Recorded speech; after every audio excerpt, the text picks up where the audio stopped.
guys! Kamusta? Welcome back to Pinay Angel Tarot. This is your September love reading para sa mga Aries. Although baka may mensahe din sa career nyo. Tingnan natin ang energies connected sa love life mo. Kamusta kayo guys? Comment present para alam kong nanonood kayo.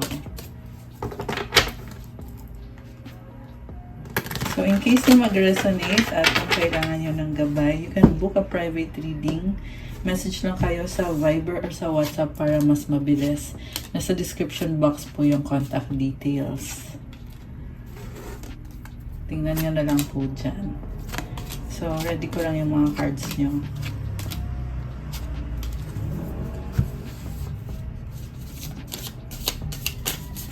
Okay, wait. Daming halaglag.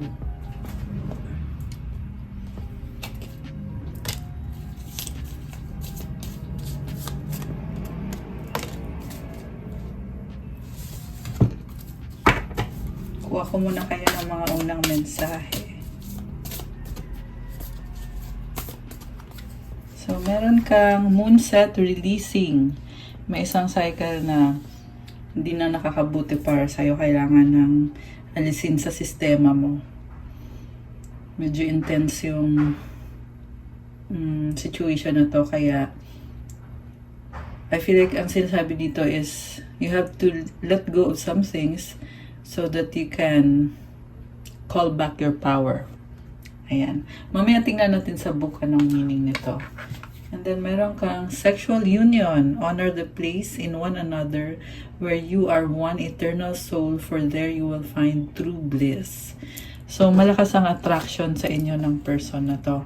Beware of what you are projecting, for the qualities you admire in one another are qualities you both possess equally, so the qualities you don't like are also your own reflection. So, there is mirroring. Kung ano yung pinapakita sa'yo ng person mo, yun din yung pinapakita mo sa kanya. So, yeah, attracted kayo sa isa't isa pero may conflict dito. Wait lang. Kuha ko kayo ng additional cards.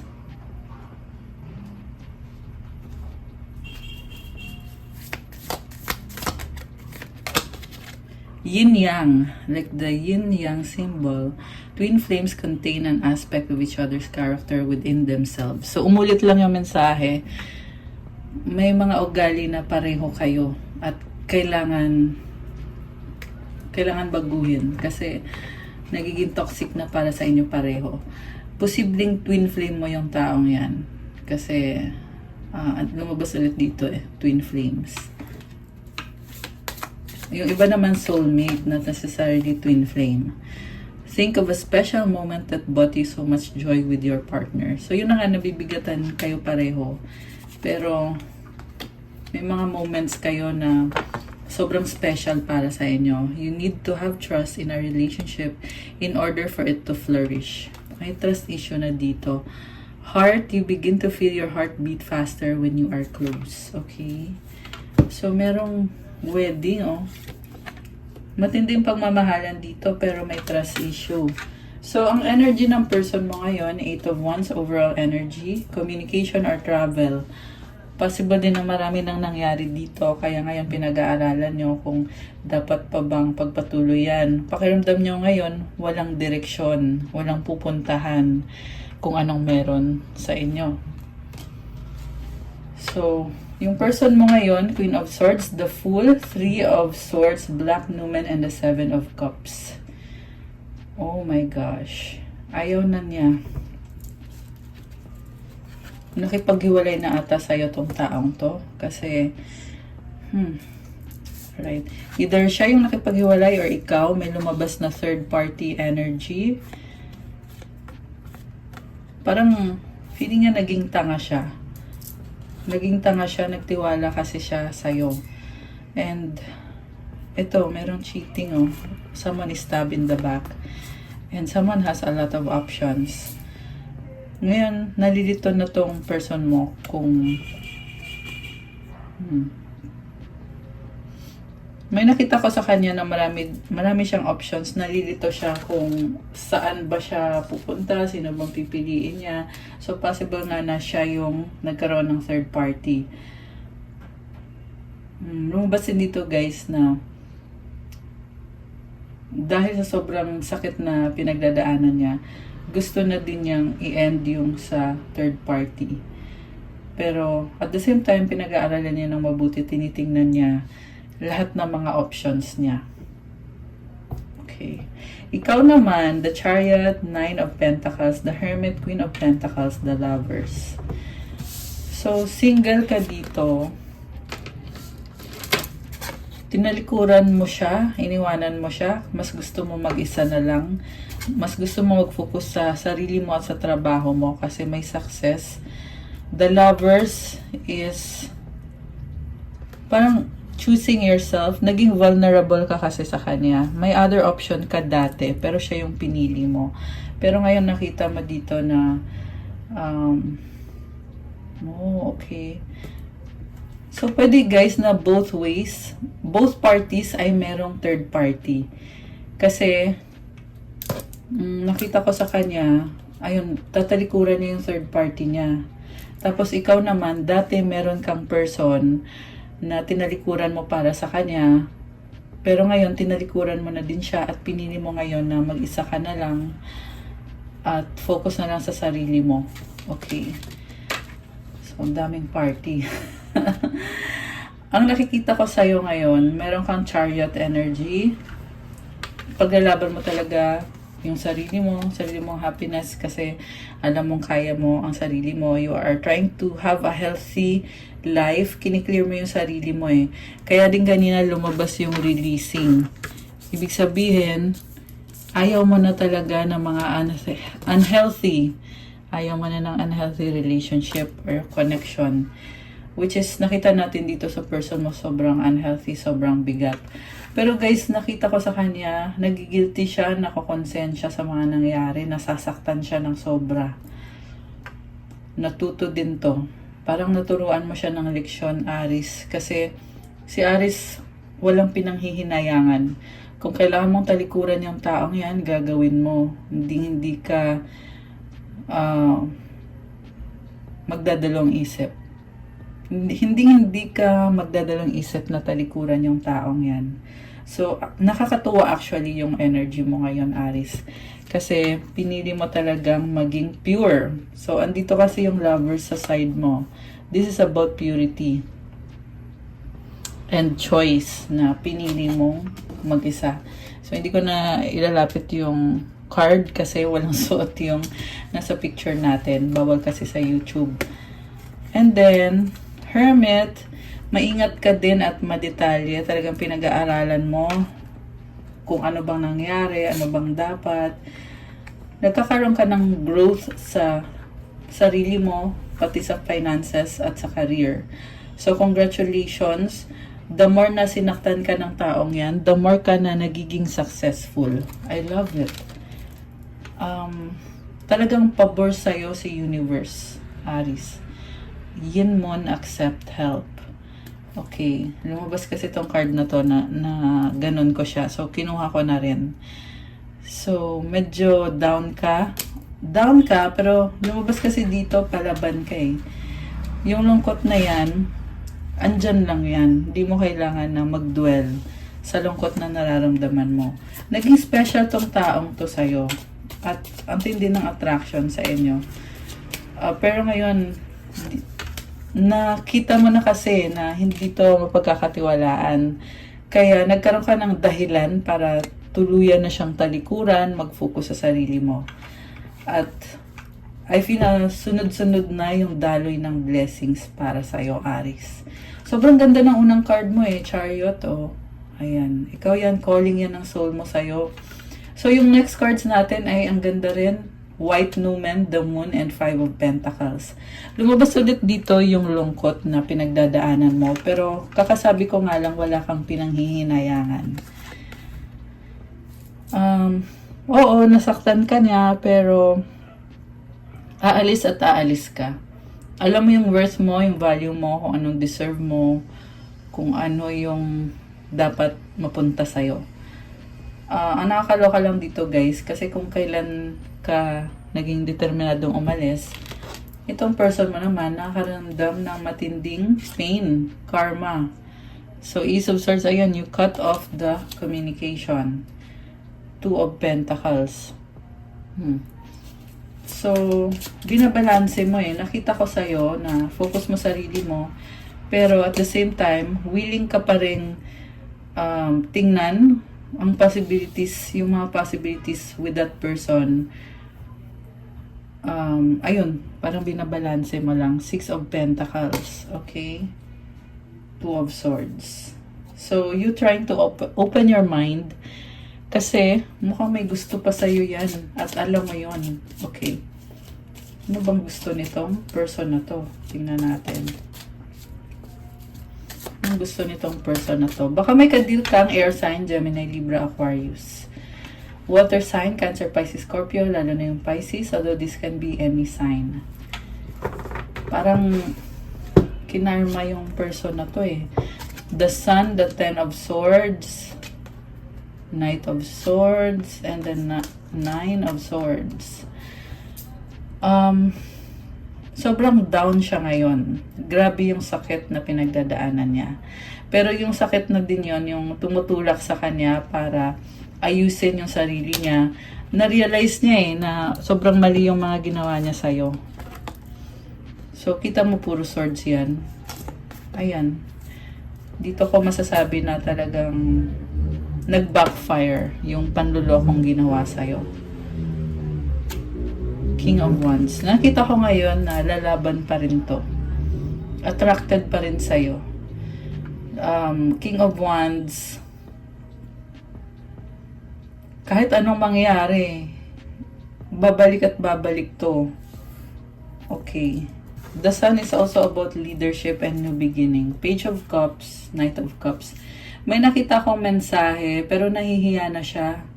Parang sinasabi niya dito, gusto ko pa rin kumunik kay Aries, pero nakakahiya naman kung ako yung unang mag-reach out, baka ayaw niya sa akin. Mabait naman pala tong person na to, or ngayon lang lumabas na mabait siya kasi sinipa mo na siya eh. Ayan. Talagang nagkaroon ng confrontation dito guys, na pinatikim mo sa kanya yung sakit na ginawa din niya sa'yo. Ace of Wands, Queen of Wands, Attraction, Magician. Talagang drawn siya sa'yo ngayon, willing siyang mag-commit at minamanifest ka niya. Two of Swords and the Page of Wands. Willing siyang makipag-usap sa'yo. May isang bagay lang na pumipigil sa kanya eh. Yan yung fear of rejection niya. Talagang nagbago to. At sa nakita ko guys, naghihintay lang talaga to ng tamang timing. Magre-reach out to sa'yo, itong taong to. Justice. Baka may kadil kang Libra. Someone na matapang. I can see this person na bumaliktad yung pinakita niya sa'yo. Kung dati, pinakita niya yung sobrang bad side niya. Ngayon, gusto niya pakita sa'yo yung good side niya. Nakakaloka. Daming pagsisisi. Okay, in fairness, ang nakita ko naman kasi dito din sa kanya is, kaya naman pala niyang ipaglaban yung relasyon niyo or yung connection niyo. Tanong, ba't hindi pa niya ginawa dati, di ba? Baka meron siyang Gemini sa chart niya. Okay, tumalon yung isang card. Na-feel ko yung excitement niya. Masaya siya nakilala ka niya. Two of Cups, Hierophant. May nakita ko dito kasal na sa ibang tao. Ayan. Merong lumabas na kasal na kaya hindi makaalis. Kung hindi literal na kasal, posible may anak sila, may responsibilidad siya doon. Kasi they are just being logical. Na parang sinasabi niya dito, sige, responsibilidad ko to. Hindi ko to iiwanan. So, isa yan sa naging balakid sa inyo. Okay, baka may kadigang Taurus, water sign, Cancer, Pisces, Scorpio. Okay, tumalon yung Ten of Cups. Family. Alam mo, merong unhealthy sa family. Toxic na pattern. Kasi ganyan siya paglabas kanina eh. Or di kaya meron dito na palaging, alam mo yung palagi niyang minomonitor yung family. Kailangan andun siya. Very hands-on. So, very hands-on siya sa family niya. Okay. So, anong feelings ni Aries sa lahat ng yan? Oh, wow. Ngayon nakikita ko dito, binibigyan mo ng chance, pero sarili mo pa rin ang priority mo. Observe ka lang. 13 angel numbers. Ayan, may mga synchronicities. Busy ka din kasi. Ayan, Two of Pentacles. You are juggling finances and career yung pinagkakabisihan mo. Pero ramdam mo siya at parang on the lookout ka palagi na ano na naman kayang gagawin ito. Nafe-feel mo pa rin yung emosyon ng taong yan. Nababasa mo pa rin yung isip niya. Sa bottom of the deck, may lumabas na pagmamahal. King of Cups, Three of Pentacles, collaboration, Emperor, ito ka. Alam mo yung mga problema dito, Strength card, Nine of Wands. Maraming sumusuporta sa'yo, tumutulong sa'yo. Pero, may mga tao dito na, sinusuportahan ka nila, pero, grabe din yung stress mo sa mga taong yan. Okay? Parang ini-enjoy mo lang. Pero sa totoo lang, may sarili kang mga desisyon na hindi mo na lang sinasabi. May pagmamahal dito eh. So,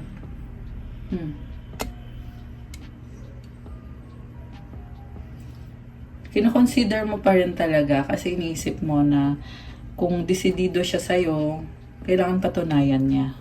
Ayan. Parang may mga na-attract ka mga tao na naging toxic. At andito yung Tower, kailangan mo daw tanggalin na yung mga taong yan. I-filter mo kung sino ba dito ang pwede magstay, kung sino yung kailangan na alisin.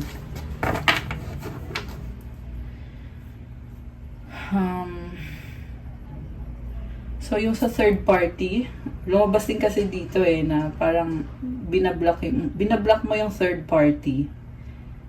Or, ayun, yun yung hiling mo sa kanya na tanggalin yung third party. Page of Swords, lagi kang nakaabang kung ito ba, loyal ba talaga to, or niloloko ka lang. Five of Cups kasi, nanghihinayang ka.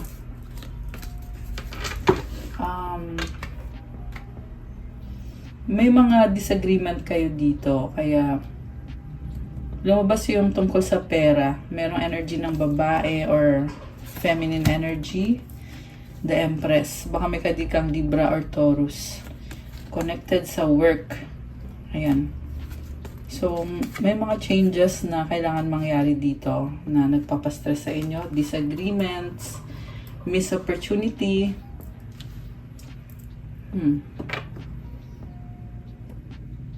So, yung iba sa inyo guys, I feel like may anak na kayo nitong taong to.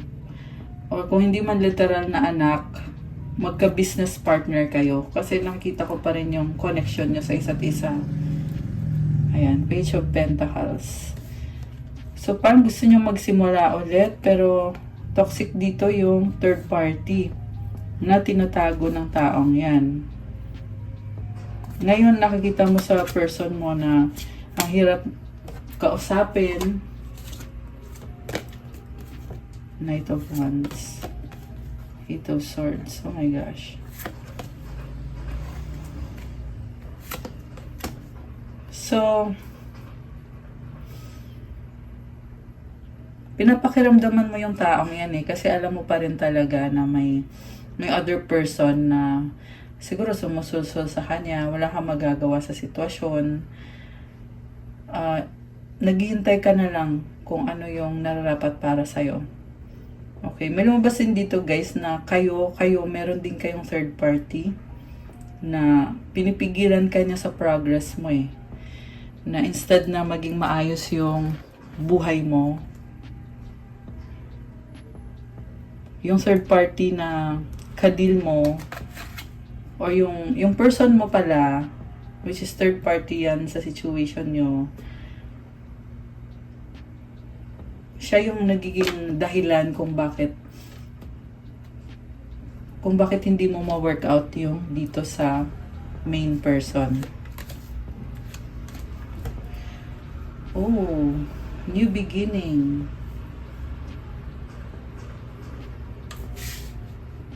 So, ang gulo, no? Ang daming party. Okay. Pero, ang lumabas kasi dito, pinili mo yung sarili mo eh. So, gusto nating i-clarify. Sino ba ang mahal ni Aries? So, tingnan natin ha. Yung main person, anong nararamdaman mo dun sa main person? Okay, sa main person, committed ka sa kanya. Sa new person, sa other person, King of Swords, more on logical ka dito. So, ibig sabihin yung main person talaga na nanloko sa'yo, yan talaga yung mahal mo, yung gusto mo. Okay. Anong magiging outcome para kay Aries? Knight of Wands. Pabalik-balik ka. Tinatry mo balansehin. Ayan o. Ito, Knight of Wands. So, parang lumabas ikaw yung manloloko. Oh, ganun yung tingin nila sa'yo. Okay. Ano nga bang tingin? Tingnan pa natin. Anong tingin ng main person mo sa'yo? Mahal ka ng main person. Nagsisi siya sa mga nagawa niya. Yung other person naman, pera-pera lang. Okay? Kaya yung other person na to, dito ka nasistress kasi pinipigilan ka niya. Pinipigilan ka niya sa kung ano yung, kung sino yung pipiliin mo. Pero ikaw kasi, prioritize mo na sarili mo. At the same time, binabalanse mo. Okay? So, magkakabalikan ba si Aries at yung main person?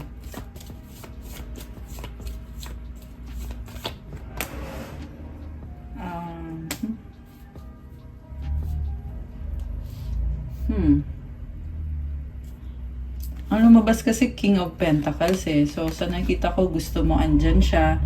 Committed ka pa rin sa kanya. Pero priority mo yung trabaho mo at sarili mo. Ayan. Trabaho at sarili talaga. Anong outcome dito kay Aries at kay main person? So, Seven of Pentacles, the Hangman. Sa ngayon, wala pa. Mabagal. Tsaka nakahang itong energy nyo. So, may delay. Ayan.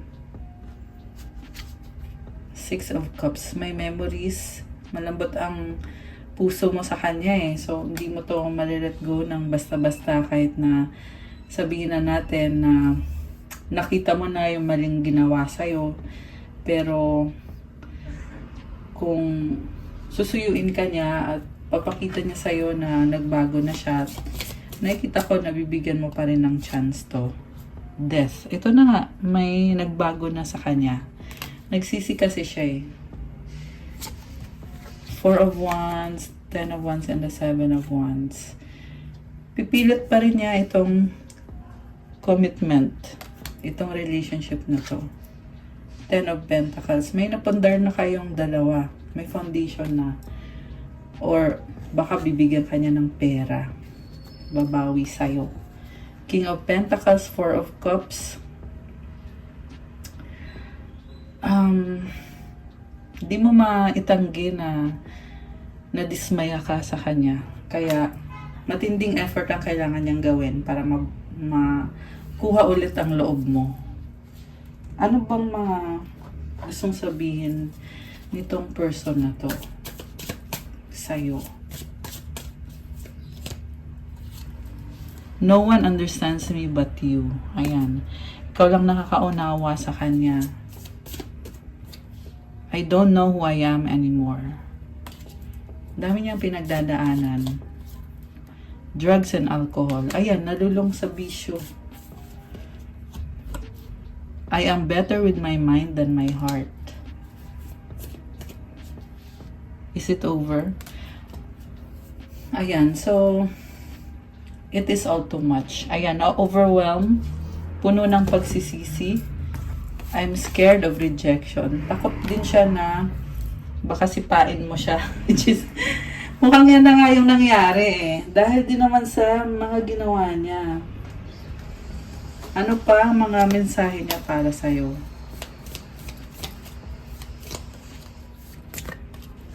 Are you thinking about me?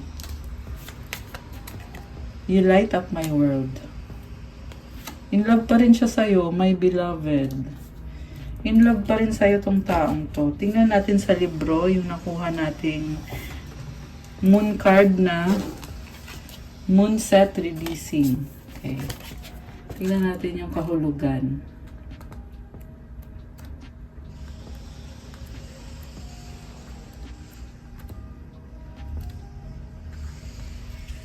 Okay, ito yun. Nga pala guys, lunar eclipse kasi kagabi. So, kaya ang intense ng mga emosyon. Hanggang ngayon, actually ilang days pa yan, mafe-feel nyo yan yung ganong energy. Tingnan natin ang sabi sa book. It's time to let go. Whatever you're asking about, offer it up to the divine. Release it. Although you're constantly creating your own reality, there's something about your current situation that suggests what's done is done.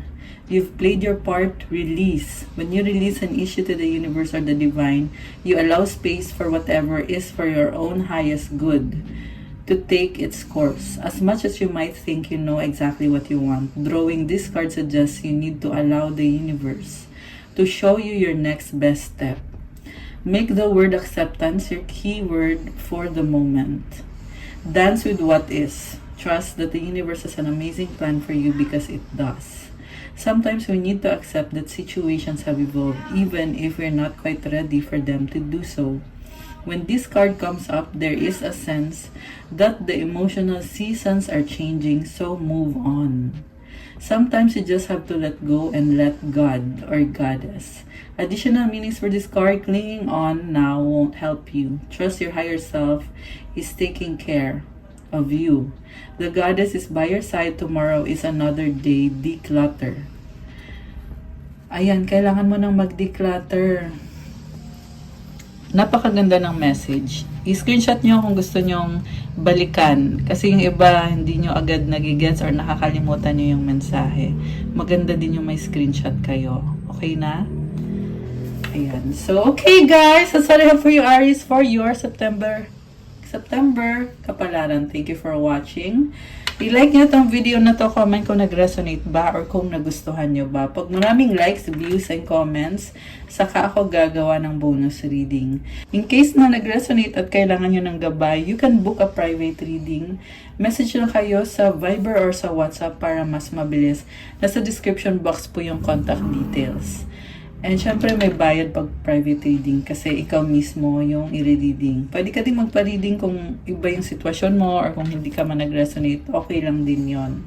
Also, check out my Instagram if you want to start your crystals journey. May mga crystals na blessed with specific prayers and mantras para sa'yo, special mantras na mag-enhance na energy ng crystal at iba-iba din ang benefits. So, tingnan nyo na lang doon, depende kung ano ang kailangan nyo. Merong pang-attract ng love, pang-unblock ng mga chakras, for attract money, focus sa finances mo, stability, negotiations, motivation sa work mo, wealth, prosperity, abundance, protection, attract positive energy, release negative energy. So, tingnan nyo na lang doon at i-message nyo ako. Pa-follow na din po ng Instagram ko to show your support. Thank you, Aries. Have a good day. God bless you. Stay safe. Love you guys. See you again soon. Bye!